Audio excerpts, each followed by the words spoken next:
Hi everybody, welcome back to my channel. My name is Catherine and this is Raspberry Reads. So I've been doing my channel for around 2 months now, and I want to start making recommendation videos for you now that I've got into the swing of things. And I thought I would start with 5-star books, and more specifically, I'd like to do videos where I look at 5-star books by genre.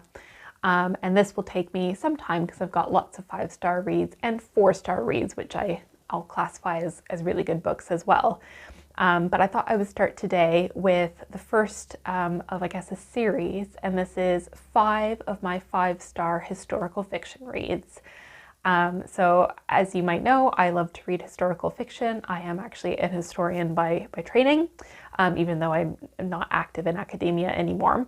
But historical fiction still holds a special place in my heart, and I would say alongside literary fiction is probably one of the genres that I read most, where there's most likely to be a 4 or 5-star ranking for it. So yeah, let's get into it. So the first book that I gave 5 stars to is Still Life by Sarah Winman, and I read this back in 2022, I believe, for book club, the book club that I participate in through work. And I absolutely loved it. This is probably one of my favorite books. This one has a complicated space in my heart because I gave this exact copy to my dad before I had read Still Life. I was reading a secondhand copy. And as my viewers know, he's now passed away. And so after I'd read the copy I owned, I took his copy, and actually he still kept a card that I had written for him in the book, which was quite sweet when I just found that out. But yeah, so Still Life, it really connects me to my dad. And leaving that aside, the story is wonderful. So it's set in the Second World War. It's about an unlikely coming together of 2 characters, Ulysses and, oh my goodness, I can't remember her name now. Ulysses Templar, who's an English soldier, and Evelyn Skinner, who's a middle-aged art historian.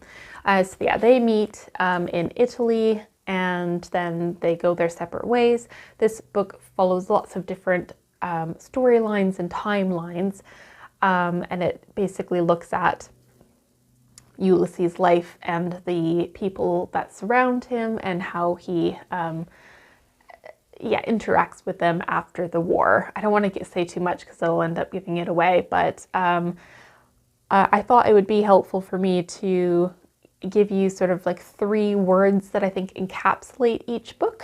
So for Still Life, I thought it was emotive. I cried a lot during this book, and I don't normally cry at books. I also thought it was a warm book, or warming book. And I thought it was adventurous. I really enjoyed following the various characters as they went on their various adventures in this book. So yes, if you haven't read Still Life yet, then please do read it. It's absolutely wonderful. The second 5-star historical fiction that I want to recommend to you, and I don't have my copy anymore, I've passed it along, but it's The Underground Railroad by Colson Whitehead. And as the name implies, this is about the Underground Railroad that the enslaved people used to flee from the plantations that they were on. And it is about a woman named Cora, who's an enslaved person on a cotton plantation in Georgia. And it's basically about how she tries to escape and the people that she meets along the way and the challenges that she faces. And it's I've heard that it's sort of likened to like the Odyssey in that way. So it's sort of her Odyssey, her great journey to freedom. And the reason why this book was a 5-star read is that it was just so ingenious. It's not going to give it away or spoil it, but Colson Whitehead interpreted the Underground Railroad as a literal Underground Railroad. So like there was a train track underground, and it was just such a cool idea, and it was executed brilliantly. His writing, Colson Whitehead's writing was amazing. His characters were amazing. And I just really enjoyed it. It was such a good read. And so the three words that I thought for this one, so I'm referring to my notes down below if you're wondering. I described this one as terrifying. You really got a sense in this fictional account of what enslaved people who were trying to flee likely experienced. I thought it was inspiring, the resilience that Cora needed to have to overcome these adversities was just really inspiring. Yeah, so remarkable, even though it was fictionalized. And I also put sickening, which is slightly different from terrifying. There were just, you know, it's been a few years since I read this book, but there were just some really sickening descriptions of abuse, let's call it what it is, you know, punishment of enslaved people. And that's just really stuck with me. And, you know, when you're reading something and it just sort of sits really horrible in the pit of your stomach, when you think about the fact that you're reading fiction, but this actually happened to people. So yeah, terrifying, inspiring, and sickening is how I would describe the Underground Railroad. But again, an absolutely brilliant book. I mean, obviously these are all brilliant because I gave them 5 stars, but you know what I mean. Next up, we have All the Light We Cannot See by Anthony Doerr. And again, I read this, I don't know, in 2018, 2019, quite a while ago anyways. And this is quite a popular book. Lots of people enjoy it. Again, it's set in the Second World War, much like Still Life. And this one follows two main characters in sort of a dual, not timeline, dual narratives, perspectives. And so I don't need to remind myself by looking on the cover, but yeah, so Marie Laure, so she's a blind girl and she lives in Paris, and her father creates like microscopic miniature cities, miniature models. And then Warner is a German orphan, and how he ends up getting involved with the Hitler Youth. So yes, there's these two separate perspectives of separate sides of the war, and then how they sort of overlap. And yeah, it was so moving, beautiful writing. I loved Anthony Doerr's writing. And I've got a bit of sun coming through. Sorry if that bothers you. The 3 words that I picked to describe All the Light We Cannot See was beautiful. It was a beautiful book, both in terms of how it was written and presented, but the actual storyline and the characters was all beautiful. Meditative, I would say this is, you know, it's a fairly chunky book. It's, where are we? Over 500 pages. So it's quite a cerebral read, I would say. It's, yeah, very meditative. You sort of have to take your time with it. And then I described it as poetic because even though I can't remember exactly, I do remember this book being a very poetic experience in terms of the writing style, and that's something that I'm really drawn towards. So yes, beautiful, meditative, and poetic. The next book that I wanted to recommend is actually 2 books. It's a duology. At least I think it's duology. I read this quite a while ago and I only read 2, so I think it's duology. My copies are in the loft, so I can't double check. But these are House of Dreams and House of Illusions by Pauline Gedge. And this is the Lady of the Reeds series. And so these were books written in the late 1990s. Pauline Gedge is a Canadian author, I believe. And I read these when I was a teenager. I mentioned on my channel several times that I was and still am obsessed with ancient Egypt. So any historical fiction that was set in ancient Egypt, I would gravitate towards. And these ones were no exception. So House of Dreams is the first of the series, and it basically follows a servant girl named Thu, and she ends up meeting a healer who's associated with the like the royal household, who's sort of traveling to her village of Aswat. And so Thu ends up becoming an apprentice healer and winds up becoming a concubine to Pharaoh Ramses. The story, basically, from what I can remember, was about how Thu went from very sort of simple beginnings to being center of a royal court in ancient Egypt. And then it's cheating a little bit, but the second one I also gave 5 stars to, and that's House of Illusions. And so this story was sort of the follow-up of basically Thu gets exiled. I mean, it's not spoiling, you know, from the description, but she's exiled, and that book is set 16 years later, and it's about her her sort of like seeking revenge or retaliation. And yeah, I really want to read these again, actually, because I remember sort of the essence of them, and I remember reading them, I'm pretty sure, in the summertime when I was off school. And so yeah, I've just got that memories of sort of like sitting outside in the sunshine reading these and just totally escaping. But I remember the writing being really good, it being very engaging and engrossing. So for that reason, I gave them 5 stars. And if you like ancient historical fiction, absolutely you have to check out Pauline Gedge if you haven't already. And yes, for the 3 descriptors, I said atmospheric because, as I just mentioned, I do remember just really feeling like I was immersed in the story.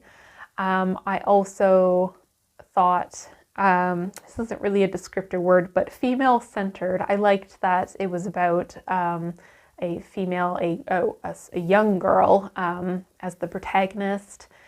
I don't think feminist is the right word. I think that's a little bit anachronistic, but I suppose, yes, it's sort of like feminist in the sense of centering on this one girl's life and how she sort of rises to power and holds her own. And then again, it's not really a descriptor, but I said that I really liked the healing and herbalism element of it. So obviously I read those books back when I was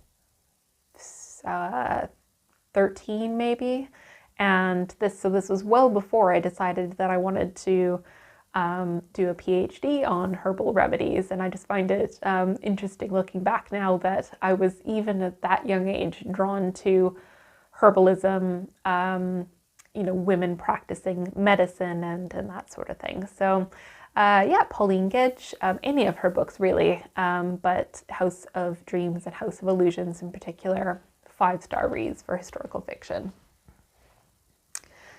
And the last book that I wanted to cover today, again, I will do a follow-up with more 5-star historical fiction reads as I get to them. But the last one for today is Half of a Yellow Sun by Chimamanda Ngozi Adichie, or Adichie. And this book is set in the 1960s in Nigeria, and it's centered in the Biafran War. And it was a story about a boy who was like a servant boy and an older woman, I believe, who was a mistress anyways. And this basically looks at warfare, it looks at colonialism. It was very much centered on their relationships and the challenges that they faced as 2 lovers. And I just found it to be a very captivating book. I mean, so I read this book, and you can see I've still got all of the markers and tags, and I annotated it as well. I read this book for an undergraduate course on the history of Africa. where we were looking at colonialism and the effect of colonialism in various different countries within Africa. And yeah, I just really fell for this book. I thought it was just so beautiful. And obviously it's a classic. Now I would like to get to some more of Adichie's writing. I haven't yet, but yeah, and perhaps I should go back to this one and read it again, because that has been, what, 20 plus years ago now? Oh, I'm so old. I'm getting old. 20 years? 19. Been like 15 or more years since I've read this. I'm getting so old.